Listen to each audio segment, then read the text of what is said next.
Okay, hello everyone, and welcome back to my channel, Simply Alicia.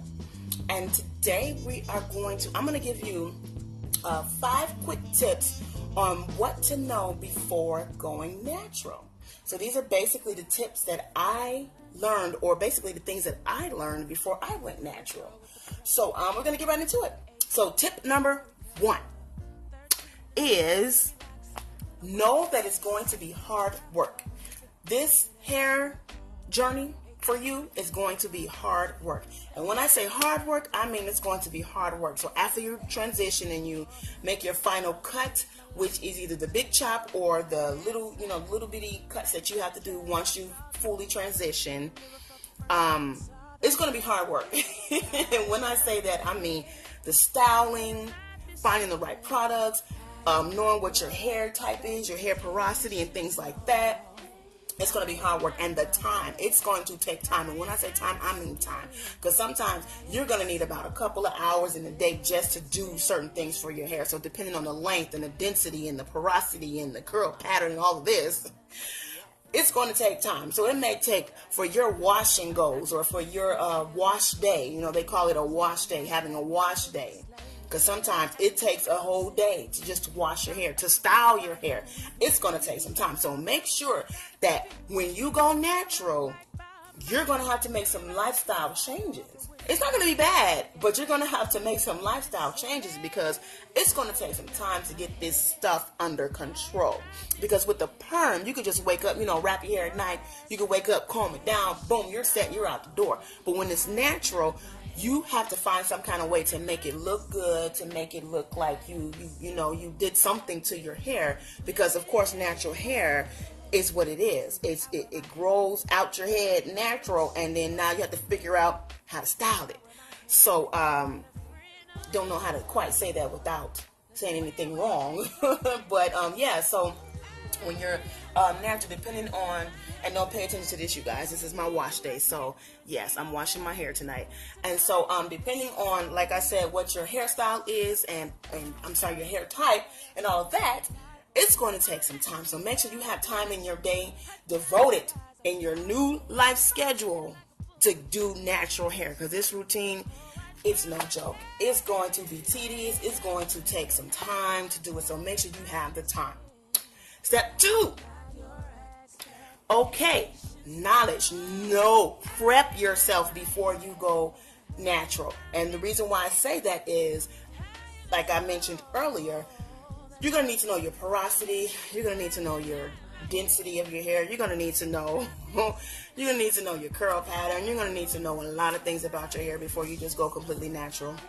And the only thing that I can suggest is research. That's what I did. I Googled, I YouTubed, and I didn't just be like, okay, I'm gonna go natural. No, I Googled, how do you go natural? I have a perm. How do I go natural? What are the steps? What is the process? What type of hair do I think I have? In the beginning, when I had a perm and a curl, I had a curl for years and years and years. My hair was high porosity, which means my hair took in a lot of product, and it just kept sucking it in. I had to constantly keep my hair moisturized, keep stuff on there. Now that I've transitioned and I'm natural now, I found out my hair is low porosity. So that means the product sits on top of my hair, doesn't get soaked in. So now I have to take an extra step on getting the product in my hair, which means I have to either warm up my product, which I've just learned how to do, and that's a new video coming up, or add hot water. But then I've noticed that hot water, any kind of water on my hair, dries my hair out. So I'm in a learning process of trying to figure out what kind of products can I use on my hair, because my hair is low porosity, but the more water I use, the more drier my hair gets. It's so frustrating. Oh my goodness. But just knowing that helped me out a lot, because I had to ask a friend of mine. So I'm like, well, I put on a post and asked, why is this product sitting on top of my hair? Did my hair change? Am I sick? Something. I went to the doctor because I was so scared. I'm like, I know. They're like, oh no, you finding nothing wrong with you. So to come to find out, I'm naturally low porosity because the products were sitting on my hair. I thought my hair was damaged. I thought I was missing some vitamins or something. That's when I was scared because I thought I was sick. But the doctor said, no, you're fine. And I'm like, oh. Okay. So then I knew it's something with my porosity. And a friend of mine told me, she said, yeah, all you got to do is add warm water to your hair, and that opens up your hair cuticle, and that allows the product to sit in.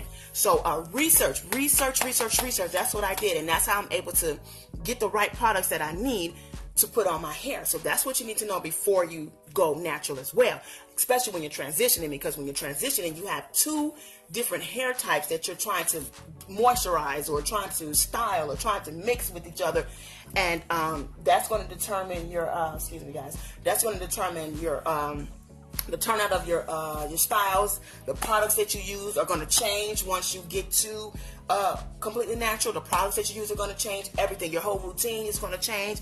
And like I said, the hard work, the time that it takes is going to change as well too. But don't get it wrong. It's fun. It's fun once you learn these things. But you have to know this before you go completely natural. Some products leave residue, everything. So you got to figure out what works for you, what meshes for you. Tip number 3. Ooh, these lights are blinding me, you guys. I am so sorry. I cannot read my list. It takes time. So, the third tip, like I said, it takes time. So, like I said, your whole schedule is going to change. It's going to take time to do this hair. Your whole routine is going to take time. And not only that, but it's going to take time for your hair to grow. So if you're looking for that instant, oh my God, my hair is growing, and as soon as I cut it off, it's just going to, it's going to get down. No, it's going to take time. So the less you worry about your hair growing, if that's what you're going for, if that's what you're going natural for, is to get that natural long, the length and everything, just know that it's going to take some time. Don't be discouraged at the fact that, oh my God, my hair is not growing 6 inches in 10 years. 6 inches in 1 year, or 6 inches in one night, or whatever. Just know that it's going to take time, and do not get discouraged, because once you actually start seeing the length, you're going to get excited. Because I just did my big chop in December, and it's now March. And so it's been 1 year completely without perm, and it's been only 3 months, you guys, of me being completely natural, and my hair was not this long. So my hair has grown just a little bit. It hasn't grown much, but it's noticeably longer. So I know that it's growing. I'm just not fussing over it. That's the thing. And that's what's keeping me on my journey. Like, hey, you know what? I know it's going to grow because my hair is growing before when it had artificial chemicals in it. So it can grow now that it's natural. See? So, tip number 4, if I can see this. Oh my goodness. Oh yes, this one just bothers me to no end. I'm not going to spend a lot of time on this one. Don't believe every fad you see on Facebook, YouTube, Twitter, Instagram, whatever. All of this, put this on your hair and it's going to magically make your hair grow 6 inches in one night, 2 inches in one night. The next day my hair grew 4 inches. Oh my God, this magic oil. Oh my God, it just grew my hair 15 inches in 1 year. I'll just say this. I am not a Debbie Downer, but I will say this. Research any of these things that you want to do. I wouldn't recommend it because I never did it. Not saying that I'm like you, because everybody's hair is different. Everybody's body chemistry is different. So your hair is going to grow differently.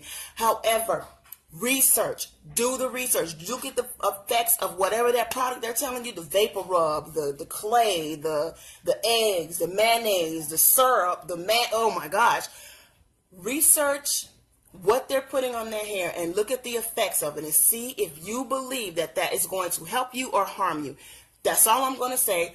Don't believe every fad that you see. Do your research. Knowledge is the key. Make sure you do your research before you do any of those things. I'm not saying don't do it. I just said I personally would not recommend it.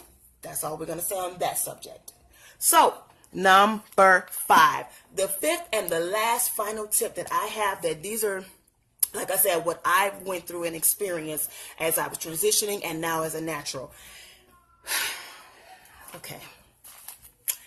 Have confidence and keep going. This is not a race. This is a marathon. I want to say that right. This is a marathon. So technically fastest is not always best. I'll say that. But good God, yes, have confidence and keep going. So when I say have confidence, you're right off the bat, you're kind of going to be, if you do a big chop like I did a big chop, you're going to have that time where you're like, oh my God, did I make the right decision? Is my hair this? My hair looks funny like this. My hair is this. After a while, you know what? I built up my confidence and said, you know what? Because I wore some crazy hairstyles. I'm not even going to lie. I had people looking at me like I was crazy because I didn't know what I was doing. But then I started doing more research and more YouTube on how to style it. They call it TWA, how to style this thing. And I said, maybe that wasn't a good idea. I'm going to try to insert some pictures somewhere to show you some of the crazy hairstyles. Oh my God, your girl was in some I was just lost, okay? But I built up my confidence. So when I was able to style my hair in a certain way and walk out the house and not have people judge, because you're going to get those negative comments and you're going to get people, the naysayers and all of that, and say, why are you going natural? Oh my God, I couldn't do that. If I that was me, I wouldn't be able to do that. You don't know what you would be able to do if you try. I thought I wasn't going to be able to go natural because my hair, as you can see, is so thick. I mean, my hair is so thick, it's like a carpet. And I just knew I'm not going to be able to do this. But when I started learning my curl pattern, when I started learning my porosity, and when I started learning how to comb this stuff and style this stuff and the right products to use, because different products work for different types of hair and the porosity and density and all of that. Oh my goodness, my confidence built. And I could walk out the house, hey, I ain't worried about you, or your whoever saying whatever, you know. So have confidence and keep going. A lot of people was like, oh my God, I wish I had known this before I went natural. I'm finna go back, you know. That's fine. We're not judging. There's nothing wrong with that. But keep going. If you want to continue this journey and you want to have that healthy, natural hair that you see on TV, or just for you, I'm doing it for both. I'm like, oh my God, if they can have that thick, long, beautiful hair, oh my God, I would love to have that type of hair. But at the same time, I did it because my hair was unhealthy. So I said, let me start all the way over. So I want to take this journey because I want to have that long, beautiful, just, oh my God, hair for me. And then I want to be able to style it like the styles that I see on the TV and the magazines and things like that. So in order for me to do that, I have to keep it healthy and I have to have it grow. So that's my journey. That's my journey behind why I want natural hair, because my hair was damaged and I said I never wanted natural since I had a curl, and that was a good 20 something plus years if I'm not mistaken. So that's my reasoning for doing that. So keep going. Don't give up. Do not give up. If you're at that point where you're transitioning and you have a date where you're either going to do the big chop or you're going to just, trim your ends until you have the natural hair that you're looking for, don't give up. Hey, keep that date. If you're going to do your big chop next week, don't cut it too early. Wait till you do that big chop. Wait till that week for your big chop to come or whatever. Or, keep going. Just keep going. If you you just did your big chop and you're like, oh my God, I'm kind of insecure or whatever. I don't know how I'm going to style this. Keep going. Don't give up. Don't give up, because you're going to enjoy it. You're going to love the results. It takes time. But you're going to enjoy the results. So that's pretty much all I have to say right now for my 5 tips about what to know before you go natural. Thank you so much for joining me. I want to thank all my subscribers for subscribing to me. And don't forget to hit that like button and subscribe so you can get all my latest videos that are coming up. I thank you so much, and I will see you all in my next video. Bye.